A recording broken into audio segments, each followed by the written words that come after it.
ஐநாவால் அறிவிக்கப்பட்ட ஒரு நாளாக இருப்பதை நாம் பார்க்கிறோம்.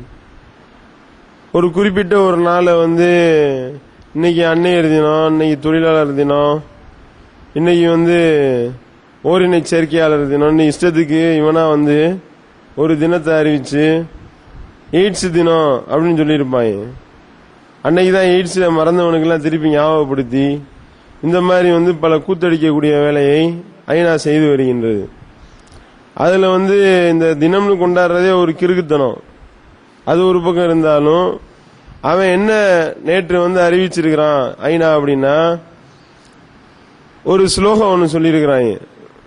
திங்க் ஈட் சேவ், யோசனை பண்ணு, தின்னு, சேமி அப்படின்றதுதான் அந்த லோகோ.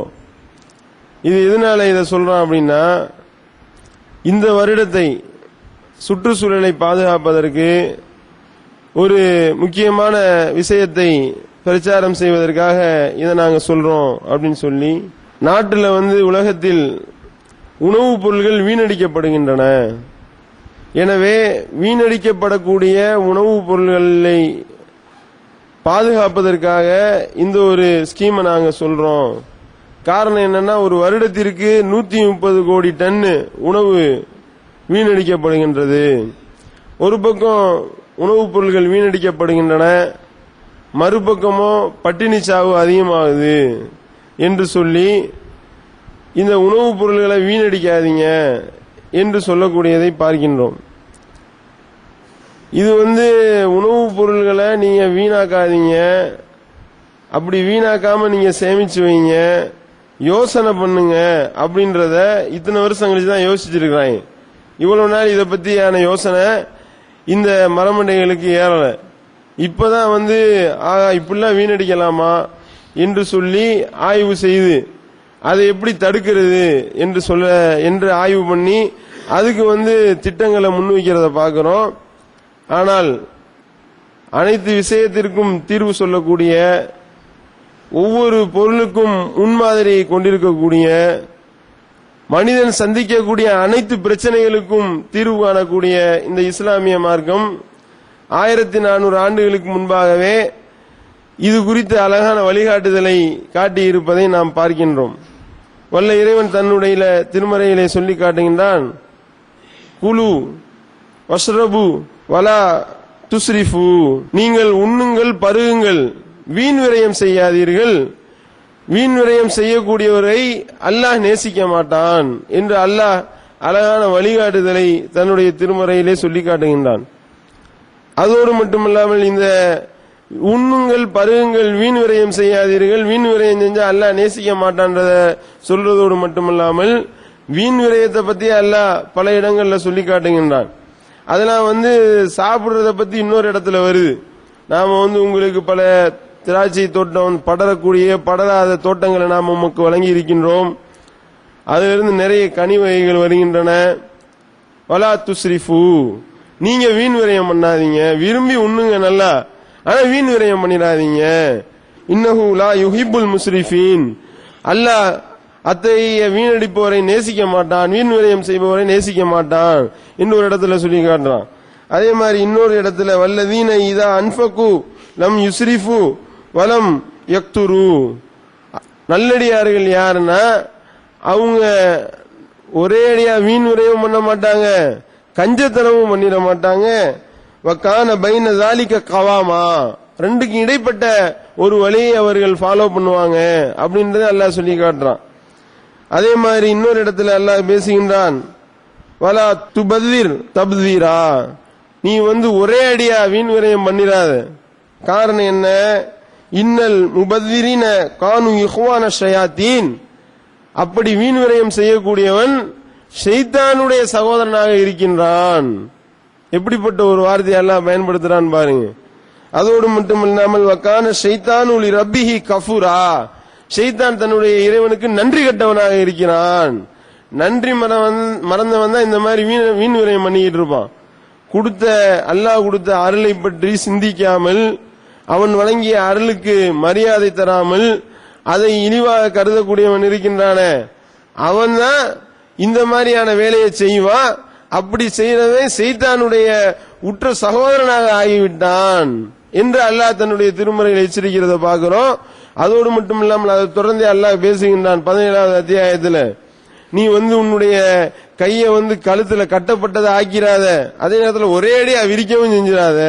அப்படின்னு ஒரே அடியா விரிப்பாயானால் இழிவடைந்தவராக வறுமைப்பட்டு நீ உட்காருவ என்று அல்லாஹ் எச்சரிக்கை செய்கின்றான்.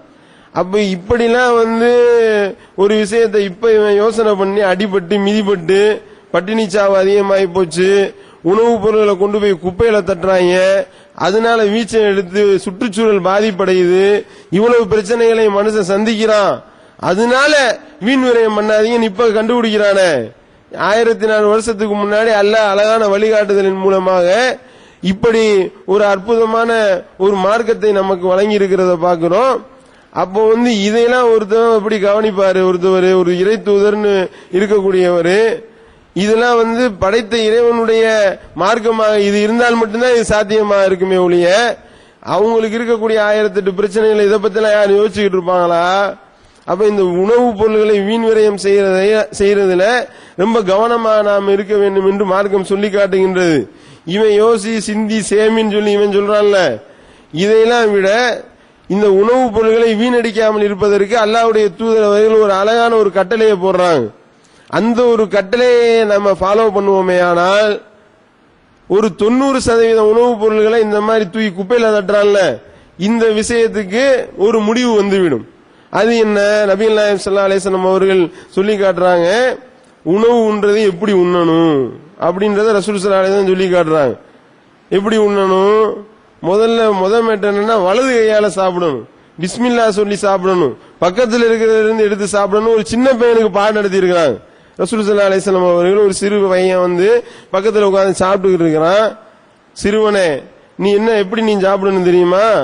நீ வழக்க பிஸ்மில்லா சொல்லி சாப்பிடு, வழக்கரத்திலிருந்து எடுத்து சாப்பிடு, அருகிலிருந்து எடுத்து சாப்பிடு என்று உணவு உண்ணுவதை பற்றி பாடம் நடத்திய மார்க்கமாக்கும் இது.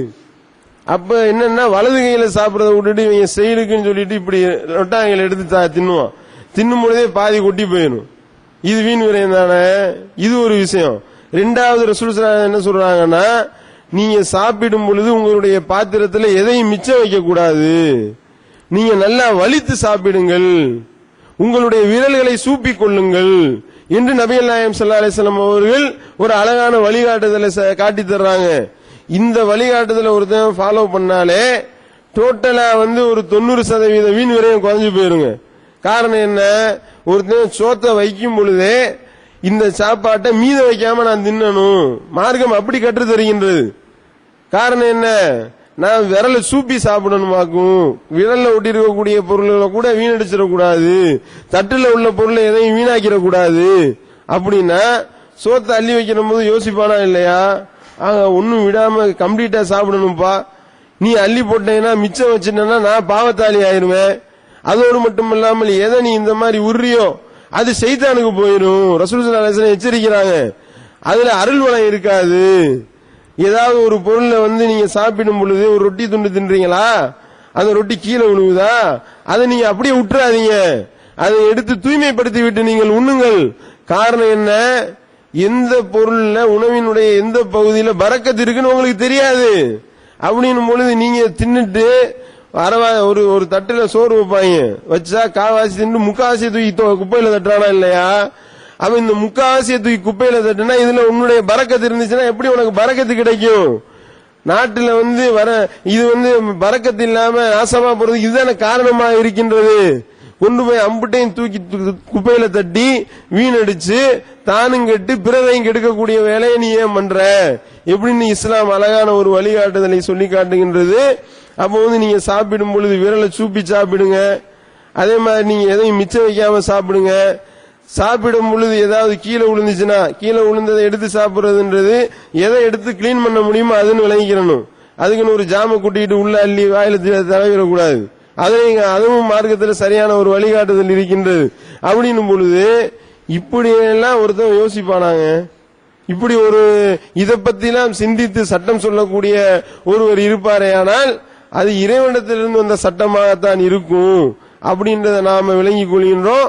அதோடு மட்டுமல்லாமல் அந்த விரலை சூப்பி சாப்பிடுறது கூட சில பேர் வெக்கப்படுவாங்க. என்னடா இது நம்ம ஹோட்டல்ல உட்காந்துக்கிட்டு இப்படி சப்பி சாப்பிட்டு இருந்தோம்னா விரலை சூப்பினோம்னா நம்மள ஏதோ காட்டா மாதிரி நினைப்பாங்களே, நம்மள ஏதோ பாமர மக்கள் மாதிரி நினைப்பானு சில பேர் நினைச்சுக்கிட்டு இது டீசென்ட் ஆகும். எதுக்கு பேர் டீசென்டா, இப்படி ஸ்பூனை வச்சுக்கிட்டு ஒரு ஸ்பூனை வச்சுக்கிட்டு இப்படி குத்தி குத்தி தின்னுக்கிட்டே இருப்பாங்க. மணிக்கணக்கில் 2 மணி நேரத்தை உட்கார்ந்துக்கிட்டு 2 பீஸை எடுத்து வாயில வைக்கிறதுக்கு 20 மணி நேரம் ஆகுவான். அது அவங்க விரல் பட்டு விரல சூப்பாம இருந்தா அது விரல சூப்புனா அது அவங்களுக்கு கேவலம். ஆனா இப்ப என்ன நிலைமை, விரல சூப்புறதுனால செரிமானம் உடனே கிடைக்கின்றது அப்படின்னு ஆய்வு பண்ணி கண்டுபிடிக்கிறான்.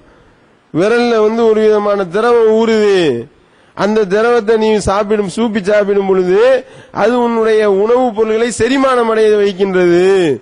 இலகுவா செரிமானம் ஆகிறதுக்கு இது ஒரு வழி என்பதை கண்டுபிடிக்கிறார். அதனாலதான் பாக்குறோமா இல்லையா, இப்ப ஏதாவது ஒரு சாப்பாட்டு பொருள்ல விரல் பட்டுச்சுன்னா வீணா போயிருது.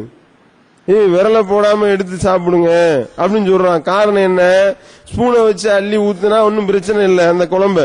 அதே இது விரல்ல உள்ள நுழைச்சான்னா அந்த விரல்ல சுரக்கிற திரவம் அந்த உணவையே வீணடிக்கக்கூடிய அளவுக்கு, உணவையே காலி பண்ணக்கூடிய அளவுக்கு பவர்ஃபுல்லானதுன்றதை கண்டுபிடிச்சு இது விரலை சூப்பி தின்னா உங்களுக்கு செரிமானம் ஆகுது அப்படின்னு கண்டுபிடிக்கிறான்னா அப்ப எப்படிப்பட்ட ஒரு வழிகாட்டுதல். இந்த வழிகாட்டுதலை வீணடிச்சுட்டு டீசென்ட் வேணுமா, டீசென்ட் வேணும்னு வயிற்று செரிமானம் ஆகாம நீ நாசமா போறது, உன்னுடைய பாதிக்கப்படுறது நீதானே. அப்ப இதையெல்லாம் மார்க்கம் கவனத்துல கொண்டு அழகான வழிகாட்டுதலை காட்டி இருக்கிறத பாக்குறோம். இந்த வழிகாட்டுதலை சரியான முறையில் ஃபாலோ பண்ணி மறுமையில வெற்றி பெறக்கூடிய நன்மக்களாக வல்ல இறைவன் நம் அனைவரையும் ஆக்க வேண்டும் என்று கேட்டு நிறைவு செய்கின்றேன். வாயிதவான் அல்ஹம்துலில்லாஹி ரப்பில் ஆலமீன்.